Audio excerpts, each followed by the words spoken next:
मौत का साया और रक्षक। वो काली गाड़ी किसी यमराज के वाहन की तरह मेरी तरफ बढ़ रही थी।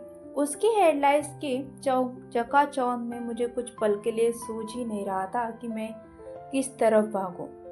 मौत मेरे सामने खड़ी थी और मैं गाड़ी के टायर सड़क के पानी को चीरते हुए भयानक आवाज कर रहे थे।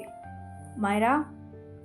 रुद्र की गूंजती हुई चीख हवा में तैर गई। गाड़ी जब मुझसे महज 2 फीट की दूरी पर थी तभी रुद्र ने हवा में एक लंबी छलांग लगा दी। उसने पूरी ताकत से मुझे अपनी बाहों में समेटा और हम दोनों गोल घूमते हुए सड़क के किनारे की फुटपाथ पर जा गिरे। उसी सेकंड वह बेकाबू गाड़ी हवा को चीरती हुई ठीक उसी जगह से निकल गई जहां मैं खड़ी थी। अगर रुद्र ने एक पल की भी देरी की होती तो आज मेरा बचना नामुमकिन था। गाड़ी की रफ्तार इतनी तेज थी कि वो बिना रुके अंधेरे में ओझल हो गई। हम दोनों की सांसें बहुत तेज चल रही थी। मेरा सिर रुद्र के चौड़े सीने पर टिका था और उसने मुझे इतनी कसकर खींच लिया कि जैसे वह यकीन करना चाहता था कि मैं सुरक्षित हूँ। उसकी छाती धंसने की तरह चल रही थी। तुम ठीक हो ना मायरा?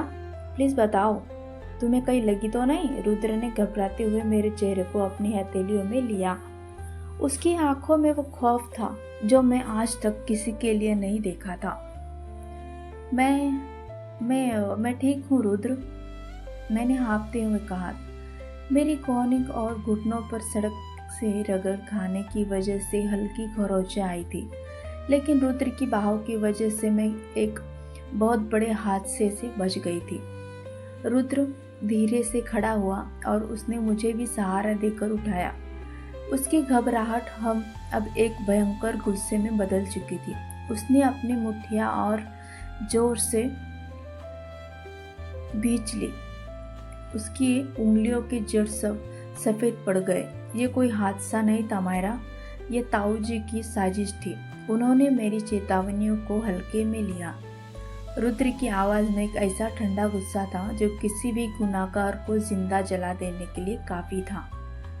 उन्होंने तुम पर हाथ डाला है, अब रुद्र प्रताप सिंह उसके साम्राज्य की ईंट से ईंट बजा देगा। रुद्र मुझे वापस मेरे घर लेकर आया। उसने खुद मेरे जख्मों पर दवा लगाई। उसके हाथों की वो नरमी देखकर कोई नहीं कह सकता था कि वो एक खूंखार बिजनेस टाइकून है। तुम आज रात यही आराम करोगे, बाहर मेरे 4 सबसे भरोसेमंद गनमैन तैनात रहेंगे। रुद्र ने मेरे माथे को चूमते हुए कहा। मुझे कुछ काम निपटना है। रुद्र, तुम कहाँ जा रहे हो? प्लीज कुछ गलत मत करना। मैंने उसका हाथ पकड़कर रोकने की कोशिश की। मुझे डर था कि उसे गुस्से में वो कानून अपने हाथ में ना ले ले। मैं सिर्फ वही करने जा रहा हूँ मायरा जो मुझे बहुत पहले कर देना चाहिए था। रुद्र ने एक शातिर मुस्कान के साथ कहा। ताऊजी भूल गए हैं कि अगर तुम द मिस्टीरियस क्वीन हो तो मैं भी इसी खेल का राजा हूँ। उन्होंने हमारे प्यार पर वार किया है, अब वो सिंह परिवार का असली तांडव देखेंगे। वो कमरे से बाहर निकल गया। मुझे पता था कि अब वो चुप बैठने का समय खत्म हो चुका था। भले ही मैं रुद्र के प्यार में थी, लेकिन मेरी रगों में अभी भी उस जासूस का खून था जो खतरों से खेलना जानती थी।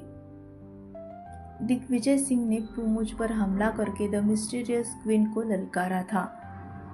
मैंने अलमारी से अपना वही पुराना ब्लैक लेदर सूट निकाला, अपने चेहरे पर मास्क लगाया और रात के सन्नाटे में खिड़की के रास्ते बाहर कूद गई। अब जंग सिर्फ रुद्र की नहीं थी, ये मेरी भी थी। दिग्विजय सिंह ने जिस खेल की शुरुआत की थी उसका अंत मैं अपने हाथों से करने वाली थी।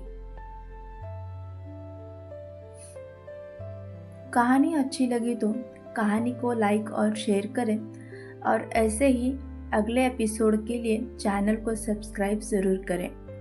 कहानी देखने के लिए धन्यवाद।